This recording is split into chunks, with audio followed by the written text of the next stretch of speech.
샬롬 7월 18일 화요일 하나님 나라를 시작하는 말씀 묵상 시간입니다. 오늘 무신 공동체에게 주시는 하나님의 말씀은 예레미야 6장 1절부터 15절까지의 말씀인데요. 젊은일 누리의 김예슬 집사님께서 말씀을 봉독해 주시겠습니다. 하나님 말씀에 귀 기울이시기 바랍니다.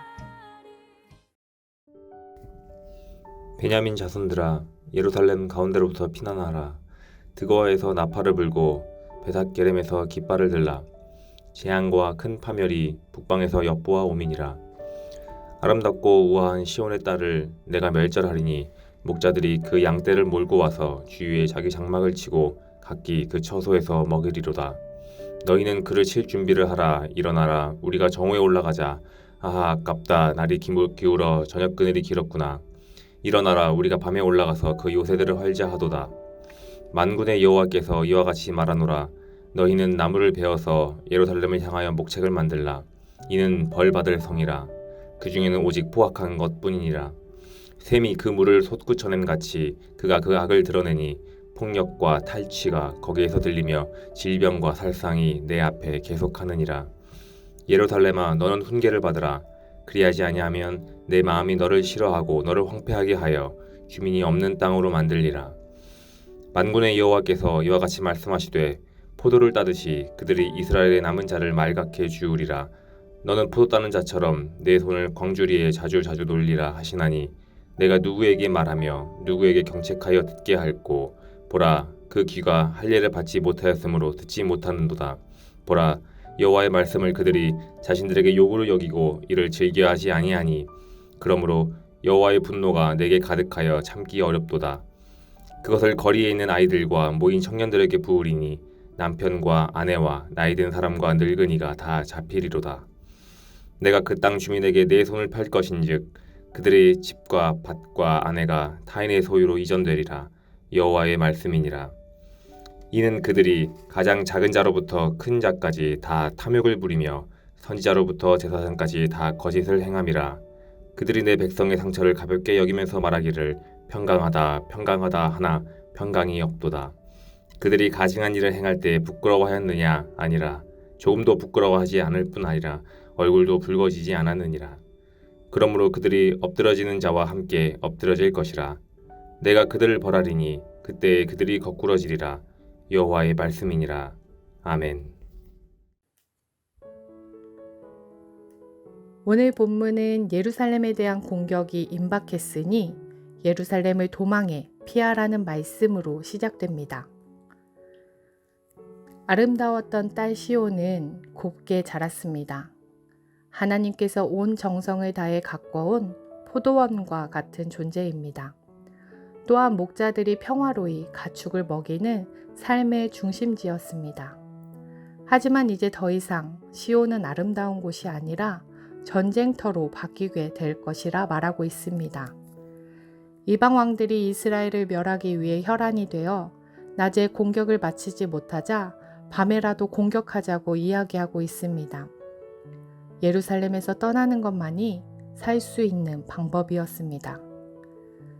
이 심판은 온갖 억압과 폭행과 파괴의 죄악이 난무하는 샘처럼 악이 끊임없이 솟아나는 예루살렘을 향한 하나님의 심판이었습니다.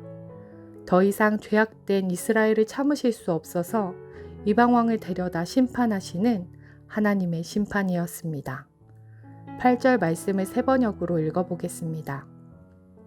예루살렘아, 이 고난을 경고로 받아들여라. 그렇지 않으면 나의 마음이 너에게서 떠나갈 것이다. 그래도 받아들이지 않으면 내가 너를 황무지로 만들고 아무도 살 수 없는 땅이 되게 하겠다.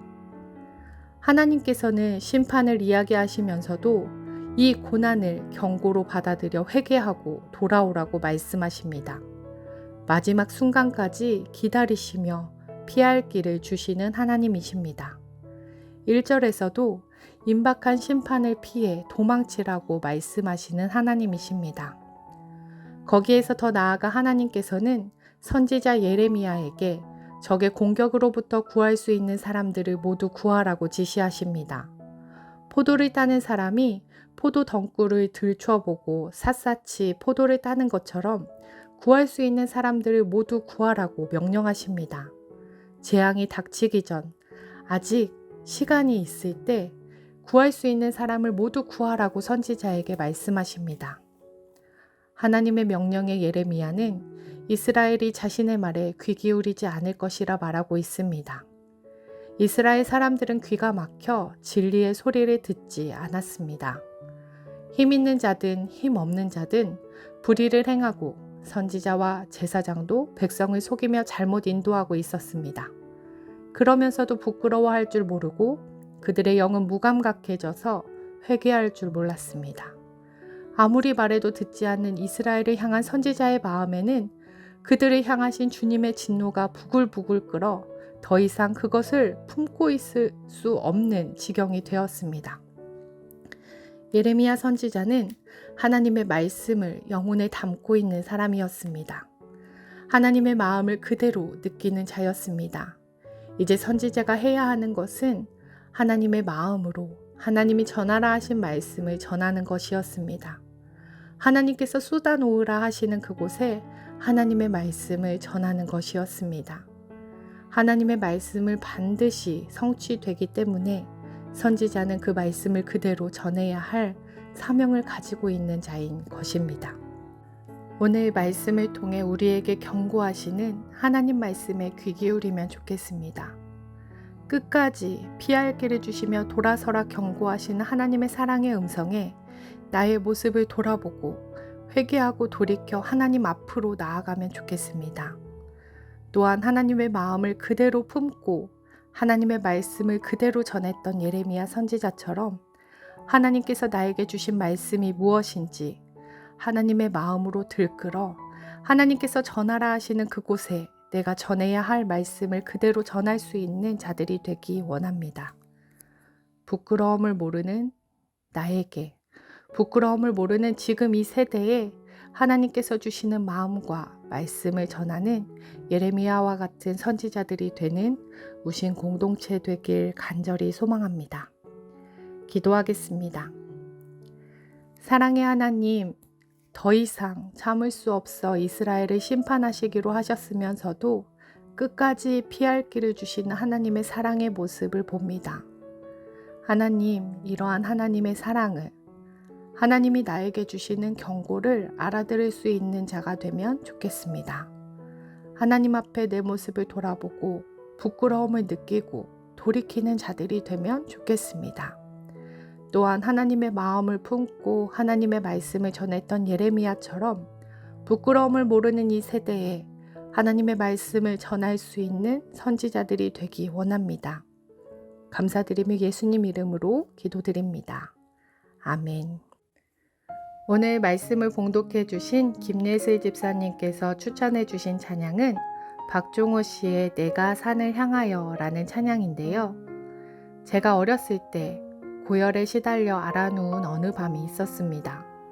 제 어머니께서는 그 밤새 아들 곁에 계시며 이 찬양을 들려주셨는데 아무것도 할 수 없던 당신의 손을 연신 아들의 이마에 올려 행여나 열이 떨어졌을까, 아이가 잠은 잘 잘까 걱정하시던 우리 엄마 안타까운 숨결이 아직도 생각납니다. 이제는 저와 제 아내가 아이와 함께 세상 걱정을 하곤 합니다. 걱정에 휘말려 무엇을 바라보고 살지 막막할 때 내 도움은 천지를 지으신 여호와께 있다는 진리를 늘 기억하며 살고자 아침에 이 찬양으로 기도하려 합니다. 이렇게 사연 보내주셨습니다. 오늘도 우리의 도움이신 하나님을 묵상하며 함께 찬양 들으시겠습니다.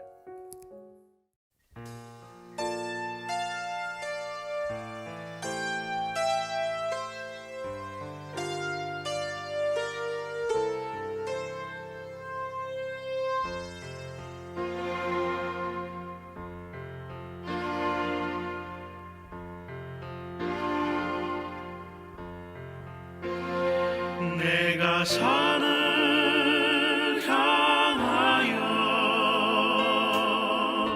눈을 들리라. 나의 도움이 어디 어디서